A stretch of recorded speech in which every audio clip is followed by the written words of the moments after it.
Hello everyone, welcome to Success Education. Today we'll be doing the Gala Model Question Paper solution of Social Science, paper number 4, section C. So we'll see the question answers. 27th one is Lothal was an important port of India. Explain the statement. Lothal is situated in Dholka Taluka of Ahmedabad district in between Bhogavo and Sabarmati rivers. Lothal is 18 km away from Bay of Khambat and 80 km from Ahmedabad. Three layers of human habitat indicate that these houses were constructed at different times. A huge dockyard was constructed towards the low eastern part of the town to facilitate entry of ships in the times of high tide. The large godowns indicate undertaking of import-export trade. Lothal was a rich and prosperous port town in the ancient Indus Valley civilization. Now, our 27th one is write about the art of pillar inscription. The Maurya Emperor Ashoka started the practice of engraving religious edicts on specially erected pillars. These are the best specimens of the art of engraving on stone. These pillars were made from a single rock. These were so highly polished that these pillars gleamed like glass. The religious edicts were engraved in the Brahmi script.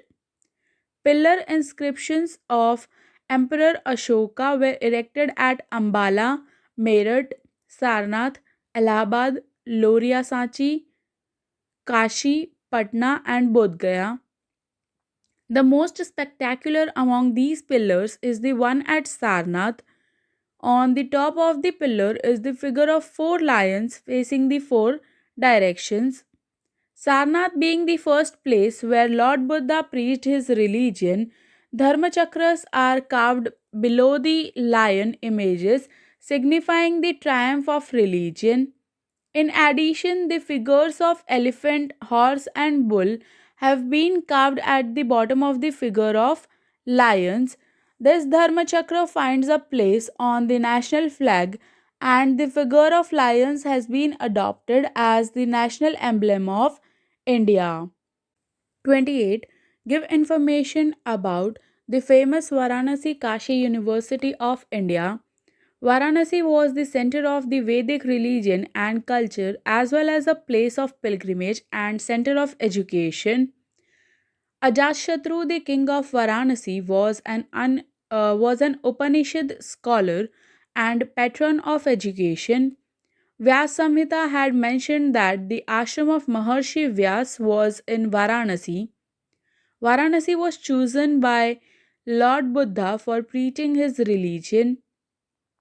Adi Shankaracharya had moved to Varanasi to propound his new principles of Vedanta. Vallabhacharya, the founder of Pushti Marg and Chaitanya Mahaprabhu, had achieved fame in Varanasi. The prince from the royal families in the north were sent to Varanasi for education. Under the patronage of Emperor Ashoka, Sarnath Monastery near Varanasi became a famous educational center. Now, the exercise question is give information about Vallabhi University. Vallabhi near Bhavnagar was an international port and the capital of the rulers of the Maitrak dynasty. The Maitrak rulers had patronized education in general and Vallabhi University in particular. Vallabhi University was a famous educational center as well as the center of the Hinayan Buddhist cult. Buddhist scholars Sthirmati and Gunmati were the heads of this university. Knowledge, worship, and its unique educational system made it famous all over the world. Instructions in almost all branches of learning were provided and attracted students from all over India and abroad. Itzing, a Chinese traveler, had observed that education given at Vallabhi was comparable to the education provided at Nalanda. The university was closed down in 775 AD after the Arabs had defeated Maitrak rulers. 29th, define the terms. First one is national resources. It is one of the type of resources classified on the basis of ownership. Resources owned by a country or a region are called national resources. Example army, international trade. Second, intensive farming. With the help of good irrigation facility, the farmer can take more than one crop in a year and get more production. So he uses high quality seeds, fertilizers, insecticides, and mechanical farm implements to get more production. This is known as intensive farming. As the economic return is given more importance, this is also known as commercial farming. Third is shifting or zoom cultivation. This type of farming is practiced in forests. Here the trees are cut or burnt and the forests are cleared. After 2 3 years, when the soil fertility is lost, the area is abandoned and the same technique is applied to start farming at other place. This is also known as zoom agriculture. 31st, state the features of mixed economy.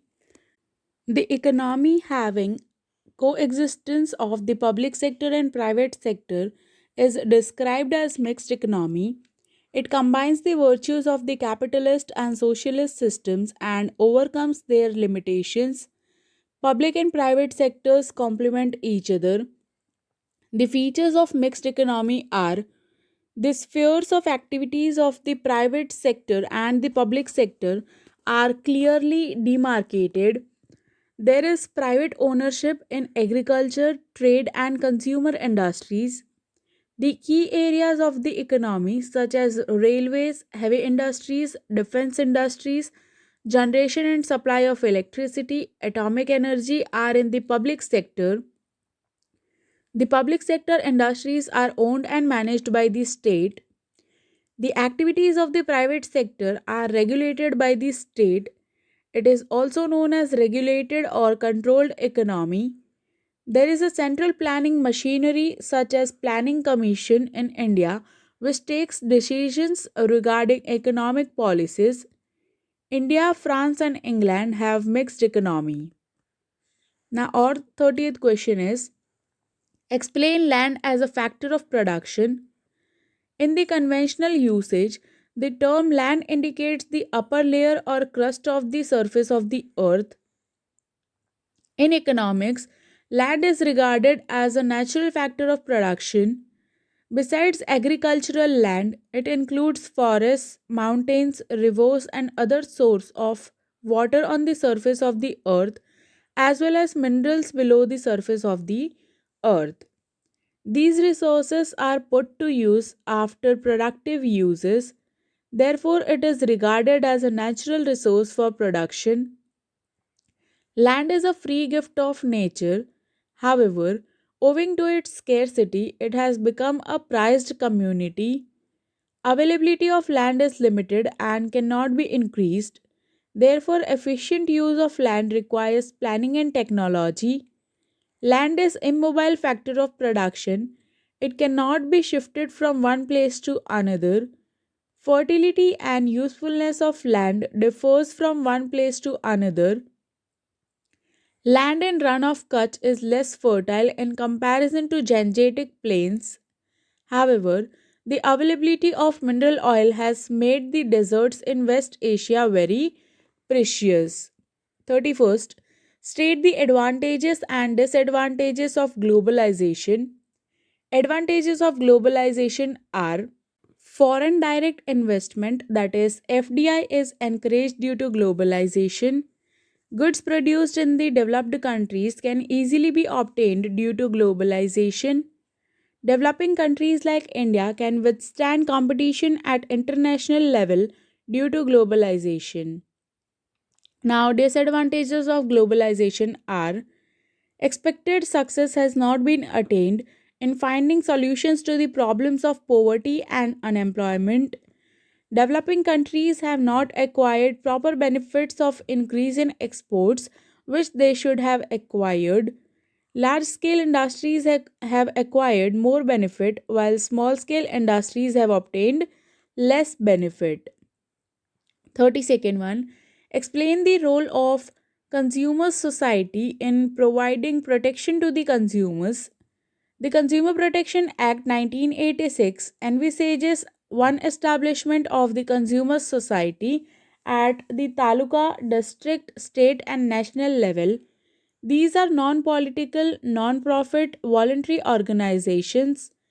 The consumers themselves take an initiative in their establishment. They serve as a watchdog and protect consumers from unfair trade practices. For this purpose, they undertake consumers' educational activities and create awareness among consumers.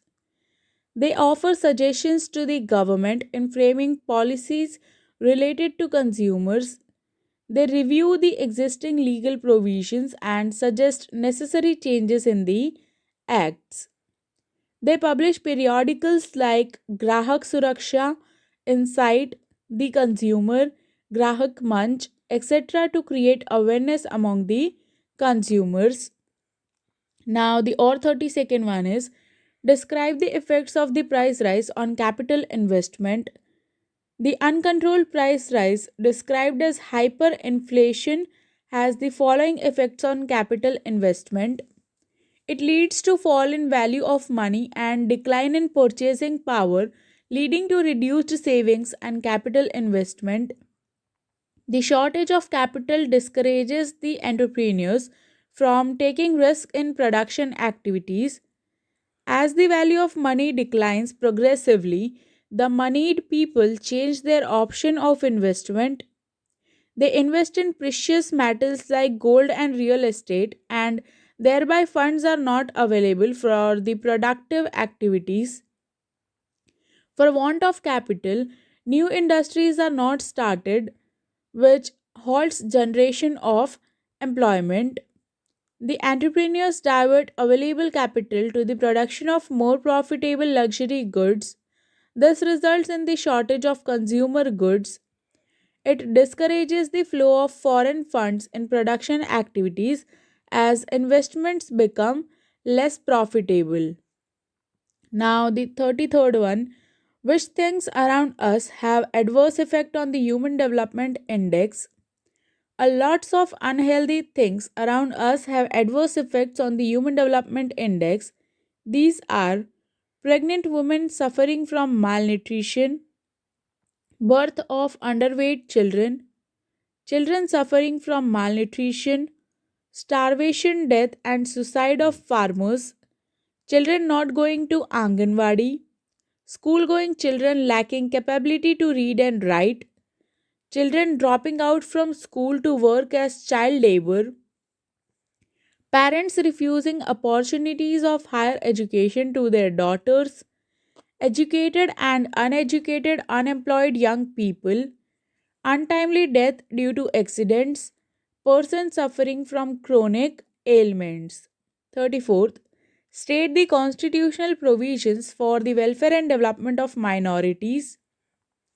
The Indian Constitution has made the following provisions for the welfare and development of religious and linguistic minorities.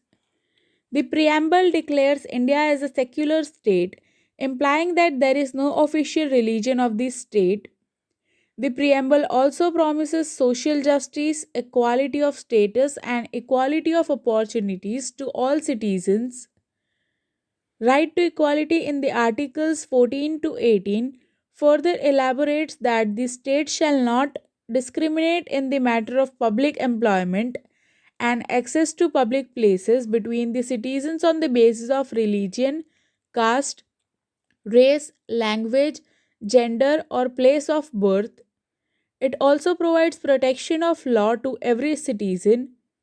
The right to freedom of religion in Article 24 enables the persons belonging to minorities to profess and practice their religion, establish institutions, and collect funds for their religious activities.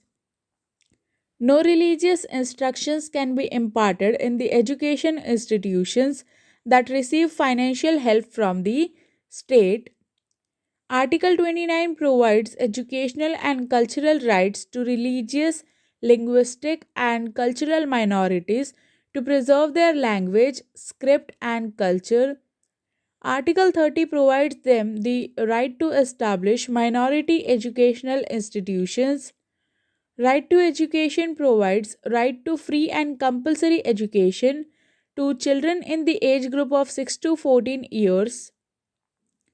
The Constitution has set up the National Minorities Commission to protect the interests and rights as well as to look after the welfare and development of minorities.